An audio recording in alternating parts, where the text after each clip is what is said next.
नमस्ते, good trigger पे आपका स्वागत है। निफ्टी और कितना गिरेगा ये अपना थंबनेल है। तो इस हिसाब से अगर मैं 2 महीने पहले वीडियो बनाया था कि निफ्टी कहाँ जाएगा, तो मैंने उसमें बताया था कि निफ्टी 26,000 को छुएगा और 26,000 के ऊपर थोड़ा सा हमें 200-300 पॉइंट की रैली मिल जाएगी और वहाँ से निफ्टी ने हमें करेक्शन देना चाहिए, जो कि एज इट इज़ वैसे वर्क कर रहे हैं लेवल। ये मैंने मन से बोला नहीं था, मैं फिबोनाची रिट्रेसमेंट का यूज़ करती हूँ। जो भी मेरे साथ नए व्यूअर जुड़ रहे हैं मैं उनके लिए बताऊँ, फिबोनाची रिट्रेसमेंट का यूज़ करके मैं लेवल्स ड्रॉ करती हूँ और वो लेवल्स को फिर लाइव मार्केट में हम फॉलो करके वहाँ से हम हमारा कुछ प्रॉफिट निकालने की कोशिश करती हूँ मैं। तो ये वीडियो भी सिर्फ और सिर्फ एजुकेशन पर्पज़ के लिए है। लोगों में डर या अफवाह फैलाना मेरा उद्देश्य नहीं है वीडियो बनाने का। लोग सीख जाए और वो खुद एनालिसिस करके वो भी खुद लेवल्स प्रिडिक्ट करना सीख सकते हैं। ये मेरा मोटिव है वीडियो बनाने का। अगर मैं लेमन ब्रदर्स से अगर आपको बताऊं तो ये देखिए, ये 2.5 से 4 साल तक ये करेक्शन में था। जब भी ये कोई डिप देता है फिर अगर हाई लगाता है नया, तो फिर उस वक्त ये करेक्शन मोड में चला जाता है। जैसे कि यहाँ पे ये प्राइस करेक्शन दिया था क्योंकि ये कोरोना का डिप था।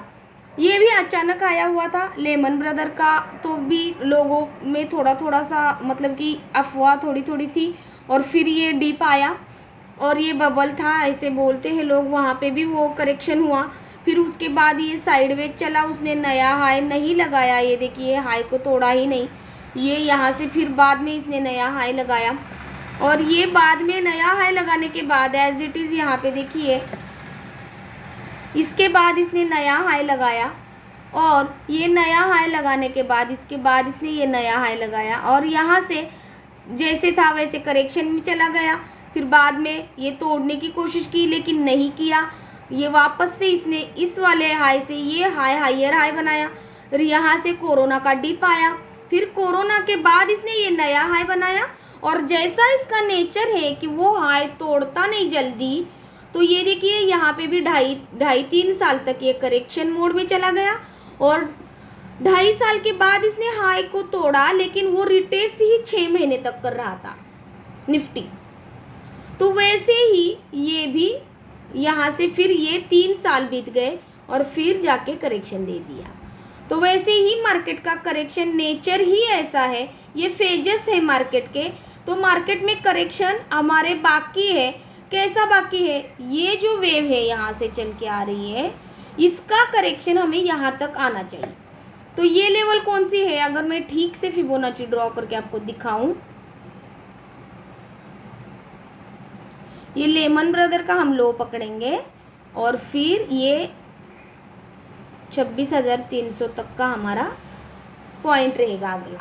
तो देखिए ये लेवल 17,078 और 20,600 है। 20,610 है ये लेवल। ये इस वाले डीप से मैं बोल रही हूँ लेमन ब्रदर से।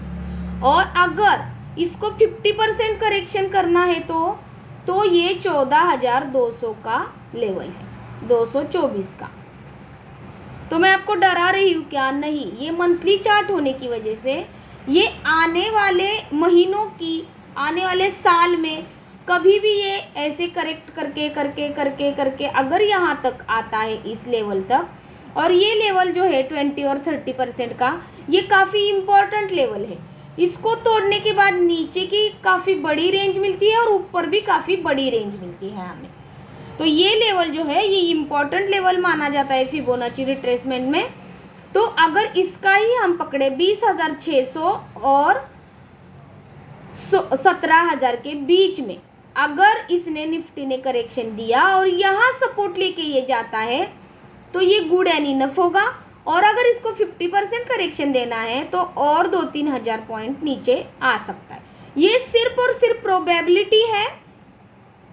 और ऐसे मार्केट में करेक्शन क्यों आते हैं? जो नए लोग जुड़ रहे हैं मैं उनको बताऊं, जब मार्केट ओवरबॉट होता है तो उसका पीई हाई हो जाता है, तो मार्केट मेकर्स जो है तो उसको कंट्रोल में लाने की कोशिश करते हैं। और दूसरा, जिसने डिप पे बाय किया है वो हाई पे सेल करेगा, तो उसकी पोजीशन जब खाली हो जाती है, जैसे कि बड़े बड़े एफआईआई निवेशक है, तो डीआईएस एफआईआई, तो वो जब अपनी प्रॉफिट बुकिंग करते हैं तब मार्केट में करेक्शन आ जाता है, क्योंकि उनकी जो पोजीशन है वो काफ़ी हेवी पोजीशन रहती है। उनके ही पोजीशन में से मार्केट में पैटर्न्स फॉर्म होते हैं, ये मैंने पहले भी बता दिया है। तो अभी मोटा मोटी आपको मालूम हो ही चुका होगा कि अगर हम लेमन ब्रदर्स से 2008 से अब तक का करेक्शन निकालेंगे तो 17,000 और 20 के बीच में आ रहा है, और अगर उसको 50% का करेक्शन देना है तो 14,000 का आ रहा है। तो ये लेवल हम कैसे ड्रॉ करके रखेंगे, तो हमें पता चलेगा कि लास्ट सपोर्ट हमें कहाँ है निफ्टी का, और फिर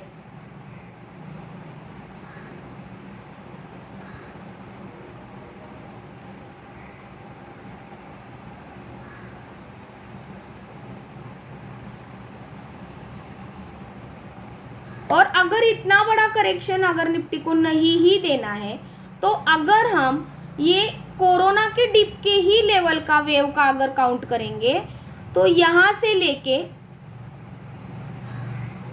ये देखिए, तो 21,700 और 19,000 इस बीच में अगर ये आके यहाँ से घूमता है तो हो सकता है कि ये वाला हाई तोड़ने में कामयाब हो जाए।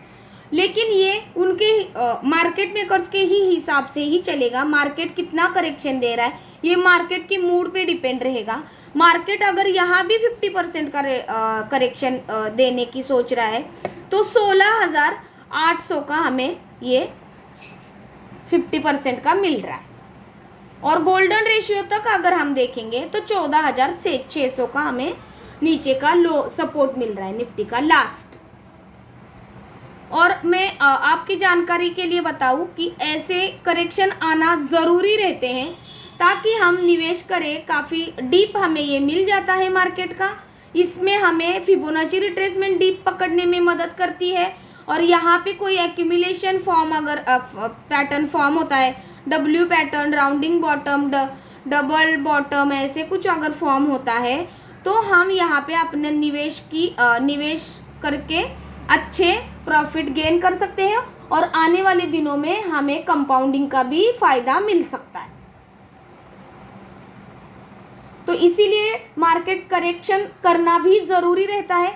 निवेशक जो बड़े निवेशक रहते हैं वो बड़े डिप का ही वेट करते रहते हैं, और स्विंग ट्रेडर भी उसी का वेट करते हैं। मार्केट में करेक्शन आएगा तो स्विंग ट्रेडर भी अच्छे चार्ट चुन के, जो कि ऑलरेडी अप ट्रेंड में है लेकिन मार्केट मूड के हिसाब से वो थोड़े से साइडवेज या कंसोलिडेशन पीरियड में चल रहे हैं क्योंकि मार्केट करेक्शन कर रहा है, लेकिन उन स्टॉकों को ऊपर ही जाना रहता है। तो ऐसे चार्ट ढूंढ के स्विंग ट्रेडर उसमें अपनी कैपिटल को, छोटी पूंजी को बढ़ाने का प्रयास करते रहते हैं। इसीलिए मार्केट में करेक्शन आना काफ़ी ज़रूरी रहता है।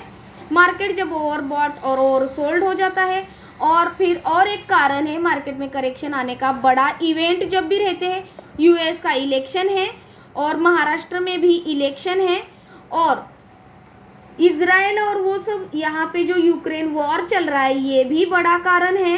ये 3 कारण के वजह से शायद से एफआईआईस को लग रहा होगा कि ये सारे बड़े इवेंट्स हो जाए, हम हमारा प्रॉफिट बुक करें, और ऐसे ही हमें भी करना चाहिए। अगर हम भी किसी अच्छे पोजीशन पे बैठे हुए हैं तो हमें भी अपना प्रॉफिट बुक करना चाहिए या स्टॉप लॉस स्ट्रिक्ट लगाना चाहिए। तो ये रहे आपके लेवल्स, जो कि निफ्टी कितना गिरेगा ये कन्फ्यूजन था, तो हमें ये लेवल्स मिल चुके हैं और यहाँ तक निफ्टी को आना चाहिए। ऐसे करेक्शन के हिसाब से ये लेवल प्रोबेबिलिटी मैं आपको बता रही हूँ। अगर ये वीडियो आपको अच्छा लगा हो तो मेरे चैनल को लाइक, शेयर एंड सब्सक्राइब करना ना भूलें। Thank you.